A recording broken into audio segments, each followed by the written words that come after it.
오늘은 한국교회와 함께하는 70일 구국기도회 그 25번째 날입니다.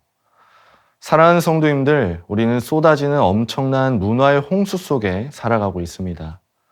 이로 인해 우리는 가치관뿐만 아니라 가족관, 물질관, 교육관, 그리고 사회관까지도 매 순간 영향을 받으며 살아가는데요.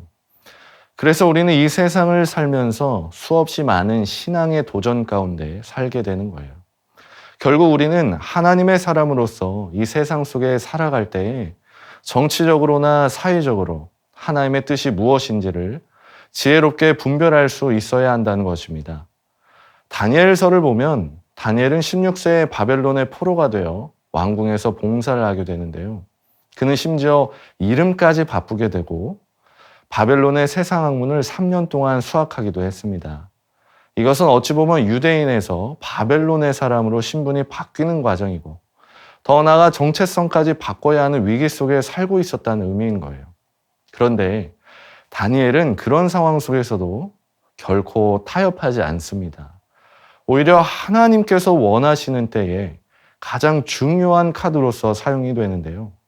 그의 이러한 하나님을 향한 믿음의 일관성이 세상의 중심이었던 바벨론의 왕 느부갓네살이 하나님을 3번이나 찬양하게 만든 것입니다.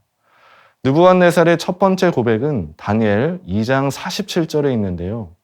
너희 하나님은 참으로 모든 신들의 신이시오 모든 왕의 주제시로다. 내가 능히 이 은밀한 것을 나타내었으니 내 하나님은 또 은밀한 것을 나타내시는 이시로다. 그의 두 번째 고백은 다니엘 3장 28절에 있는데요. 사드락과 메삭과 아벳느고의 하나님을 찬송할지로다. 그가 그의 천사를 보내사 자기를 의뢰하고 그들의 몸을 바쳐 왕의 명령을 거역하고 그 하나님 밖에는 다른 신을 섬기지 아니하며 그에게 절하지 아니한 종들을 구원하셨도다.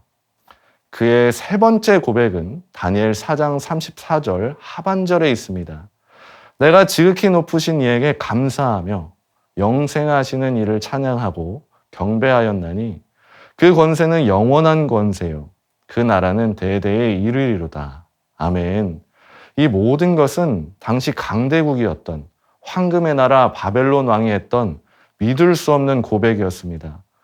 느부갓네살이 이렇게까지 하나님을 찬양하게 된 것은 다름 아닌 하나님을 사랑하는 한 예배자를 통해 이루신 것들이었어요.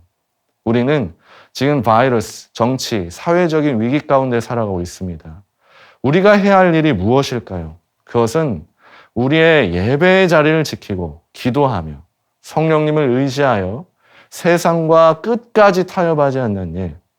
그것이 바로 세상 위정자들의 입에서 하나님을 찬양하도록 만드는 가장 빠른 길이라 믿습니다. 이 시간 오늘 말씀을 가지고 함께 기도하시도록 하겠습니다. 사랑과 은혜가 풍성하신 하나님 아버지, 세상의 수많은 가치관으로 혼탁한 이 세상 가운데서 구별된 하나님의 자녀로 살아가게 하시니 감사를 드립니다.